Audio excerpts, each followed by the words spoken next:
Kita ke sorotan lain, Saudara. Polres Metro Tangerang akan melakukan pemanggilan terhadap Bahar Smith terkait kasus dugaan penganiayaan terhadap anggota Banser. Pemanggilan menindaklanjuti penetapan polisi terhadap Bahar Smith sebagai tersangka kasus dugaan penganiayaan terhadap anggota Banser di Cipondoh, Tangerang, Banten. Penetapan tersangka Bahar Smith merupakan perkembangan dari penyelidikan sejak September 2025. Sebelumnya Bahar Smith diduga menganiaya anggota Banser saat menghadiri acara di Cipondoh, Tangerang.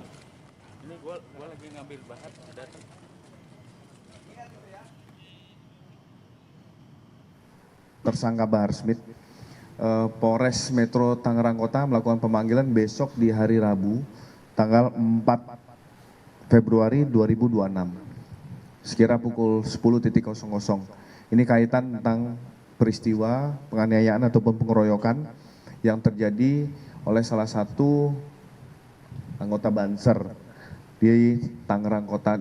Kejadian itu di Cipondoh, ya?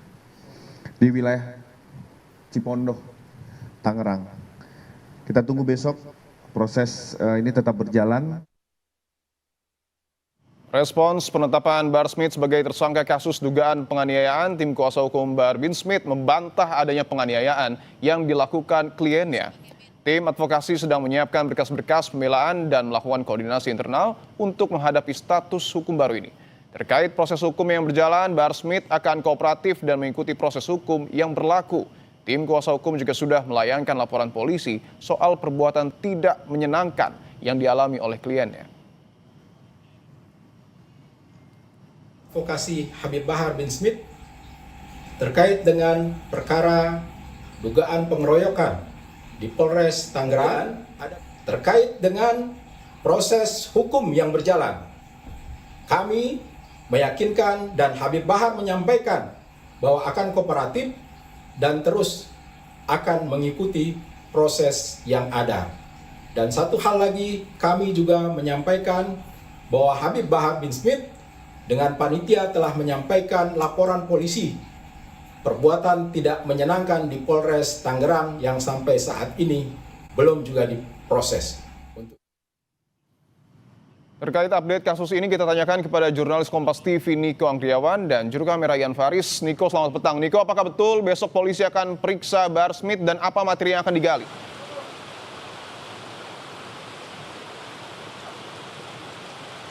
Pemeriksaan besok rencananya akan dilakukan di Polres Metro Tangerang Kota pada pukul 10 waktu Indonesia Barat. Niko dan juga saudara, tentunya materi-materi yang akan digali polisi adalah sejauh mana keterlibatan Bahar Smith yang diduga melakukan penganiayaan terhadap anggota Banser beberapa waktu lalu.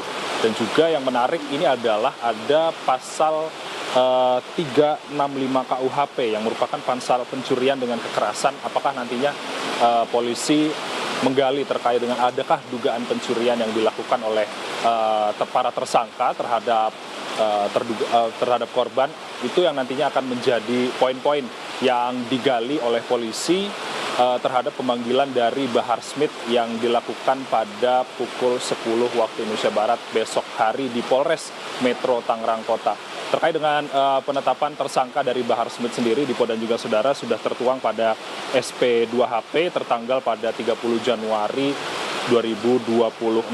Secara kronologis pada waktu itu Bahar Smith ini melakukan ceramah di daerah Cipondoh, Tangerang, dan korban ini datang ke tempat Bahar Smith melakukan ceramah itu untuk hadir mendengarkan ceramah terduga pelaku. Lalu kemudian saat ingin menyalami terduga pelaku, korban kemudian diadang oleh sejumlah orang dan juga kemudian diduga melakukan kekerasan setelah korban dibawa ke dalam sebuah ruangan. Itu yang menjadi latar belakang polisi menetapkan Bahar Smith dan juga 3 orang lain sebagai tersangka dalam kasus penganiayaan yang dilakukan terhadap anggota Banser yang terjadi pada beberapa waktu lalu. Dan tentunya terkait dengan respons dari kubu Bahar Smith sendiri, nantinya berdasarkan keterangan dari pengacara Bahar Smith, Bahar Smith nantinya akan datang memenuhi panggilan dari polisi pada Rabu besok, tentunya dengan persiapan berkas-berkas yang saat ini masih terus dilengkapi oleh pihak dari Bahar Smith. Tentunya kita nantikan Dipo dan juga saudara bagaimana materi yang nantinya akan ditanyakan kepada Bahar Smith dari polisi untuk mengungkap kasus dugaan penganiayaan yang dilakukan oleh Bahar Smith terhadap anggota Banser. Dipo. Jurnalis Kompas TV Niko Anggriawan dan juru kamera Yan Faris, terima kasih atas laporan Anda. Selamat bertugas kembali.